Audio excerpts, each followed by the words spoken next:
Hello, you're watching Gravitas Plus. I'm Shreya Upadhyay. Imagine a room with just 7 seats, 7 world leaders sitting around a table deciding how to respond to wars, economic crises, oil shocks, inflation, technology revolutions, and the new global order. The 2026 G7 summit is set to take place from the 15th till the 17th of June in France. For decades, the G7 grouping has been the most influential in global politics. The Group of Seven, a club that once dominated world economy, still commands enormous influence, but it now faces a defining question. Can the West's most powerful democracies still shape the future in a world that is no longer Western-led? To understand this, let's go back into history. The G7 was born in 1975 during one of the most turbulent economic periods of the modern era. The oil crisis had shaken economies, inflation was soaring, and governments were struggling to respond. So the leaders of France, West Germany, Italy, Japan, United Kingdom, and United States met for an informal summit in France. A year later, Canada joined as well, and the G7 was born.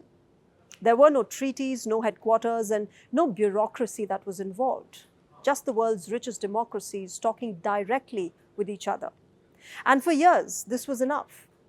In fact, at one point, G7 nations accounted for nearly 70% of global economic output. If Washington, London, Paris, Berlin, Tokyo, Rome, and Ottawa agreed on something, the rest of the world paid attention. But the world has changed now. India has emerged as a major economic power. China has been rising. The Gulf states have gained influence, and the BRICS grouping has expanded. And the economic center of gravity gradually has shifted toward Asia. Today, G7 represents only about 10% of the world's population. Yet, it still generates roughly 44% of the global GDP, and it controls a huge share of global investment, technology, finance, and military capabilities. In other words, the G7 may no longer run the world, but it still has the ability to shape it. And that brings us to the summit that is taking place at the moment. West Asia remains volatile, as does Donald Trump. The American president has largely led the disruption which the world is facing today. The host country, France, says that it wants to use its G7 presidency to rekindle the original spirit of G7, making it a forum for dialogue. But amid wars and its subsequent crises, there's one question that is being asked. Can middle powers come together and act for peace? At the World Economic Forum in Davos this year, the Canadian Prime Minister Mark Carney had said that in a world of great power rivalry, the countries in between have a choice. Middle powers must act together, because if we're not at the table, we're on the menu. Now, who are these middle powers? Well, they're often defined as states with extensive diplomatic, economic, and military clout. Ones who do not hold the permanent seat at the United Nations Security Council, but they still exert influence over global politics. So essentially, countries like India, Australia, South Korea, Argentina, and Brazil, and Canada. Many foreign policy analysts believe that middle powers have the potential to help stabilize global order.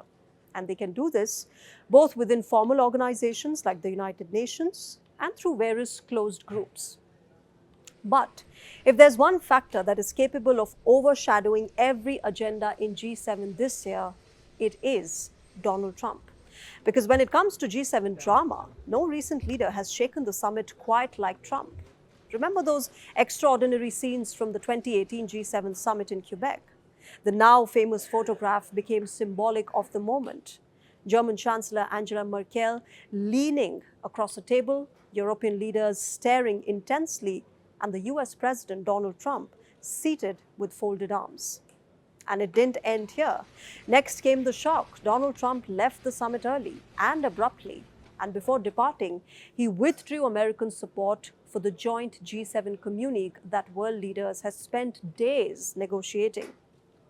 He accused Canada of unfair trade practices and publicly criticized the then Prime Minister Justin Trudeau. The summit obviously ended not with unity, but with open confrontation. It was one of the most dramatic breakdowns in G7 history, and it revealed a reality that still haunts the group. the greatest challenge to Western unity is from within. Can Europe and America stay aligned? That's the big question. Meanwhile, for India, G7 is crucial, even though India is not a member of this group. Over the last several years, India has frequently been invited as a partner nation. Today, no serious conversation about supply chains, critical minerals, Indo-Pacific security, digital infra, or global growth can take place without India at the table. Prime Minister Narendra Modi is expected to meet with the US President Donald Trump on the sidelines of this year's G7 summit. If it does happen, it would mark the first interaction between PM Modi and President Trump since they last met in February 2025 in Washington, D.C. And amid the strained ties over trade, H-1B visas, and of course the Iran war attacks. In many ways, India's rise reflects the larger transformation of the international system. The old world was dominated by a handful of Western powers, but the new world is more complex and it is increasingly multipolar, which is why the summit is more than just a meeting. It is a test of whether the world's leading democracies can adapt to a rapidly changing century. Can they maintain unity? How successfully can they respond to wars and economic shocks? And can a club which was created in the 1970s still remain relevant in 2026?